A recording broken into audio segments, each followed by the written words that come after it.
Public Relations and Publications is a small department of the university functioning with a mandate to establish and to maintain smooth relationship among the organizations, public and media. It is to organize extension activities and to transmit knowledge and wisdom accrued by the CUSAT fraternity through publishing books on various topics. Since its inception during 2005, by amalgamating publications and public relations, the Directorate could publish over 25 titles. The Raja Ram Mohan Rai Foundation of MHRD has authorized the Directorate as the agency to allow ISBN number to university publications. Here we are going to release our 25th book, Science Journalism, authored by Dr. S. Anil Kumar, Director, Public Relations and Publications, who is a state award winner in the development reporting and science journalism.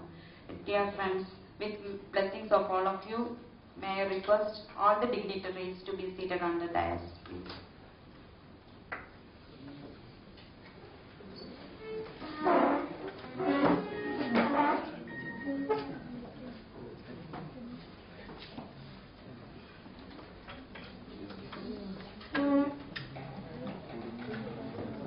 Let us begin the function with the invocation. All are requested to be in standing position. The invocation by Pravida and Reshma.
Now, Dr. S. Anil Kumar, Director, Public Relations and Publication Division, is kindly requested for the welcome speech.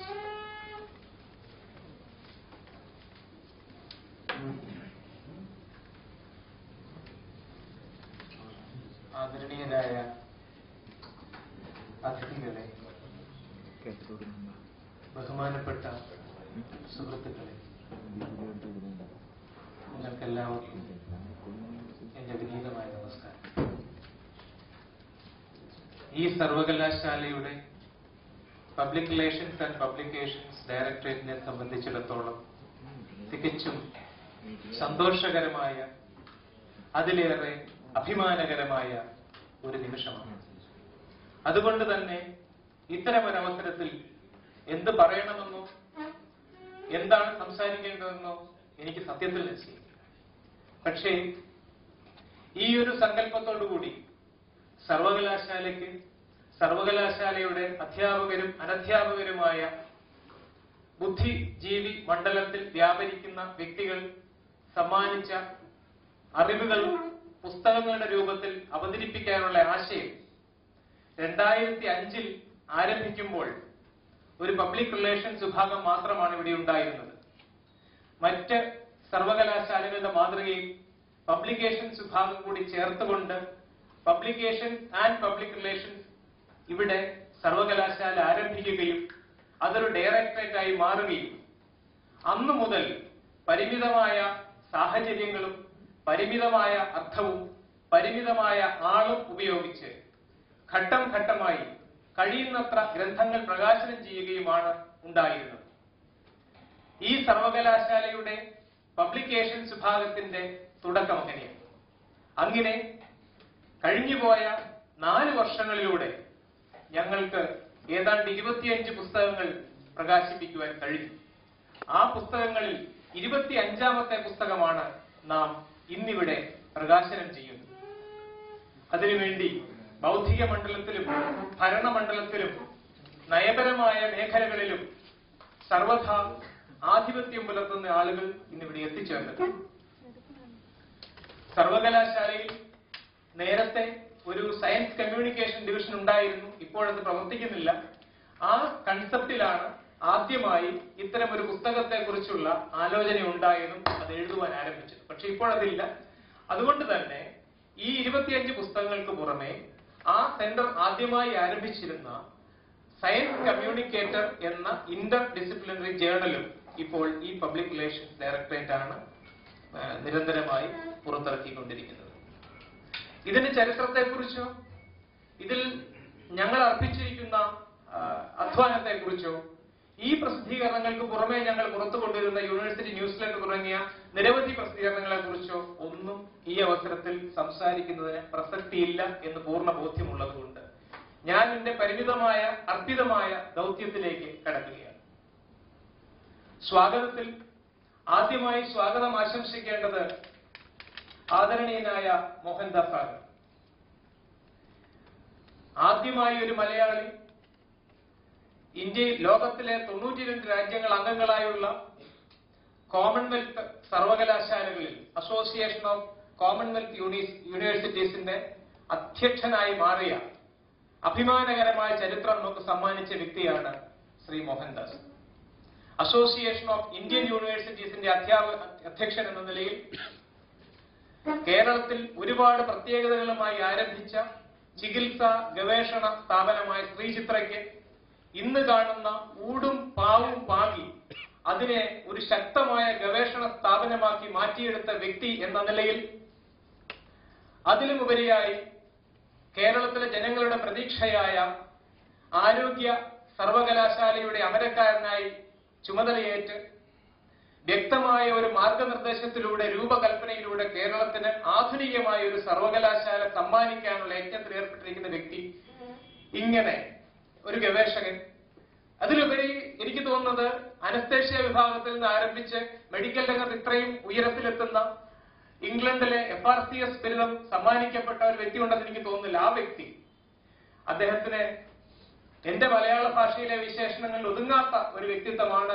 എന്ന് വിശ്വസിക്കുന്നത് കൊണ്ട് ഈ വിശേഷണം അവിടെ നിർത്തിക്കൊണ്ട് കൊച്ചി ശാസ്ത്ര സാങ്കേതിക സർവകലാശാലയുടെ നാമത്തിൽ ആദരപൂർവ്വം അദ്ദേഹത്തെ ഞാൻ ഈ ചടങ്ങിലേക്ക് സ്വാഗതം ചെയ്തു.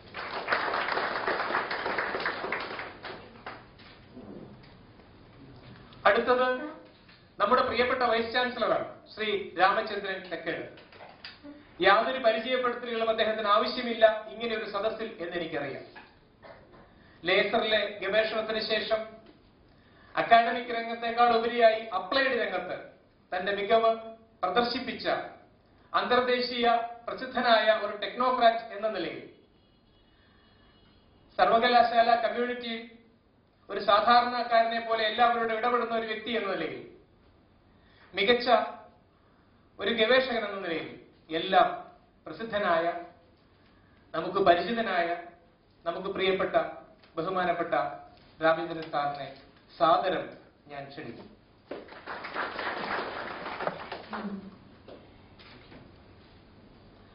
ഈ രണ്ടുപേരെ പോലെ തന്നെ നമ്മുടെ ക്യാമ്പസ് കമ്മ്യൂണിറ്റിയെ സംബന്ധിച്ചിടത്തോളം യാതൊരു പരിചയപ്പെടുത്തലുകളും ആവശ്യമില്ലാത്ത ഒരു വ്യക്തിയാണ് ബാബു ജോസഫ് സാർ എന്ന് പറഞ്ഞാൽ നിങ്ങൾ ആരും തർക്കിക്കുകയില്ല എന്ന് എനിക്ക് വ്യക്തമായി അറിയാം. കാരണം ഒരു സർവകലാശാലയുടെ വൈസ് ചാൻസലർ എന്ന നിലയിൽ 4 വർഷക്കാലം പൂർത്തിയാക്കുകയും അതിനു മുമ്പ് ഏറെക്കാലം ഒരു ഗവേഷകനായി പ്രൊഫസറായി ഈ സർവകലാശാലയിൽ സേവനമനുഷ്ഠിക്കുകയും ചെയ്ത വ്യക്തിയാണ് ബാബു സാർ. അതിലുപരി ഇന്നത്തെ ഈ ചടങ്ങിനെ സംബന്ധിച്ചിടത്തോളം അദ്ദേഹത്തിന്റെ പ്രത്യേകത, ശാസ്ത്രം താൻ പഠിച്ച എത്രയേറെ കോംപ്ലിക്കേറ്റഡ് ആയുള്ള ശാസ്ത്ര തത്വങ്ങളെ പോലും മലയാളത്തിലെ 41 അക്ഷരങ്ങളുടെ പരിമിതികളിൽ ചുറ്റിക്കറക്കി അതിമനോഹരമായി വായനക്കാർക്ക് നൽകുവാൻ അസാമാന്യമായ കഴിവുറ്റ ഒരു പ്രതിഭാശാലിയായ എഴുത്തുകാരൻ എന്ന നിലയിൽ ശ്രീ ബാബു ജോസഫ് സാർ നമുക്കും കേരളത്തിലെ വായനക്കാർക്കും ചിരപരിചിതനാണ്. ക്രമമില്ലാത്ത ക്രമം മുതൽ കയോസിനെ പോലും അതിസുന്ദരമായി മലയാളത്തിൽ ആവിഷ്കരിക്കാൻ കഴിഞ്ഞ അദ്ദേഹത്തിന് ഈയിടെ നമ്മുടെ സംസ്ഥാന സർക്കാർ മികച്ച ശാസ്ത്ര ഗ്രന്ഥകാരനുള്ള പുരസ്കാരം നൽകി ആദരിക്കുകയുണ്ടായി. അദ്ദേഹത്തെ അനുമോദിക്കുവാനും ഒപ്പം തന്റെ തിരക്കേറിയ സമയത്തിനിടയിൽ ഇവിടെ വന്നെത്തി ഞങ്ങളോടൊപ്പം അല്പസമയം പങ്കിടാനും അവസരം നൽകിയതിൽ സന്തോഷമുണ്ട്. സാർ, സ്വാഗതം. ഇതിന്റെ കൂടെ ഒരു കാര്യം കൂടെ പറയാൻ ഞാൻ ആഗ്രഹിക്കുന്നു. കാരണം ഇന്നിവിടെ പ്രകാശനം ചെയ്യുന്ന പുസ്തകത്തിന്റെ പേര് സയൻസ് ജേർണലിസം എന്നാണ്. ഈ സയൻസ് ജേർണലിസം എന്ന പുസ്തകം പേരതിൽ എഴുതിയിട്ടില്ലെങ്കിലും ഞാൻ തന്നെയാണ് എഴുതിയത്.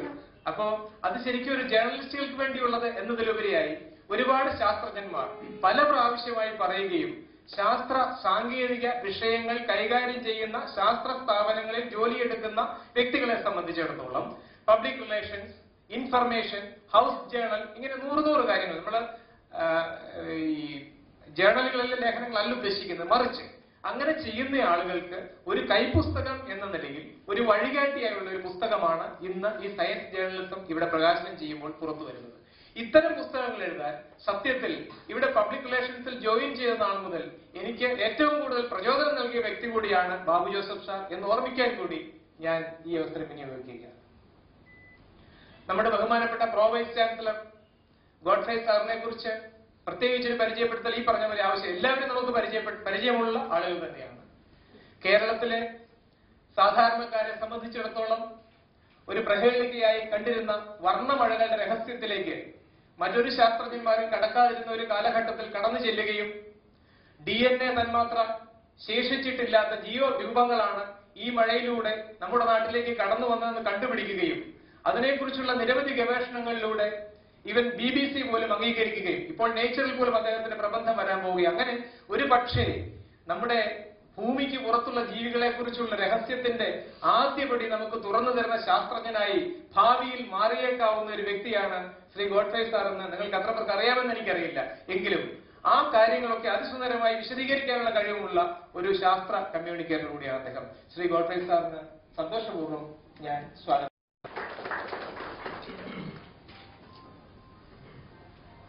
ഈ പുസ്തകം ഇന്നിവിടെ പരിചയപ്പെടുത്തുക എന്ന ഔപചാരികമായ ചടങ്ങിന് എത്തിച്ചേർന്നിരിക്കുന്ന വളരെ തിരക്കുള്ള ഒരു വ്യക്തിയാണ് ശ്രീ മനോജ് ദാസ്. കേരളത്തിലെ ഏറ്റവും ചെറുപ്പക്കാരനായ റെസിഡന്റ് എഡിറ്റർ, ഒരു പത്രത്തിന്റെ ഇന്ത്യൻ എക്സ്പ്രസിന്റെ റെസിഡന്റ് എഡിറ്റർ എന്ന നിലയിൽ നിരവധി പ്രതിരോധ മേഖലയെ സംബന്ധിച്ച്, ബഹിരാകാശ മേഖലയെ സംബന്ധിച്ച്, നാവിക ശാസ്ത്രത്തെ സംബന്ധിച്ചുള്ള ശ്രീ മനോജിന്റെ റിപ്പോർട്ടുകൾ ഒരുപക്ഷെ നിങ്ങൾ മിക്കവാറും പേരും കണ്ടിട്ടുണ്ടാവും. ഇപ്പോൾ ആ മേഖലയിൽ നിന്ന് മാറി ഏഷ്യാനെറ്റ് ന്യൂസിന്റെ റെസിഡന്റ് എഡിറ്ററാണ് ശ്രീ മനോജ്. ഈ കഴിഞ്ഞ അമേരിക്കൻ പ്രസിഡന്റ് തെരഞ്ഞെടുപ്പിൽ റിപ്പോർട്ട് ചെയ്യാൻ വേണ്ടി അമേരിക്കൻ സർക്കാർ ക്ഷണിച്ച ഇന്ത്യയിലെ 2-3 പത്രക്കാരിൽ ഒരു വ്യക്തിയാണ് ശ്രീ മനോജ് എന്നുകൂടി പറയാൻ എനിക്ക് സന്തോഷമുണ്ട്. ഇപ്പോൾ ഏഷ്യാനെറ്റിൽ ഫ്രൈഡേ എഡിഷൻ എന്ന പേരിൽ ഇന്റർവ്യൂ പ്രോഗ്രാം വരുന്നത് നിങ്ങൾ കണ്ടിട്ടുണ്ടാവും. വളരെ ഭീഷണശാലിയായ ഒരു പത്രപ്രവർത്തകൻ എന്ന നിലയിൽ, ഇപ്പോൾ ഒരു മാധ്യമ പ്രവർത്തകൻ എന്ന നിലയിൽ കേരളത്തിലെ ഓഡിയൻസുകൾക്ക്, വായനക്കാർക്ക് ചിരപരിചിതനായ, എന്നെ സംബന്ധിച്ചിടത്തോളം എന്റെ അനുജനെ പോലെ പ്രിയപ്പെട്ട വ്യക്തിയായ ശ്രീ മനോജിനെ വളരെ സന്തോഷപൂർവ്വം, അതിലേറെ സ്നേഹപൂർവ്വം ഞാൻ ഈ ചടങ്ങിലേക്ക് സ്വാഗതം ചെയ്യും.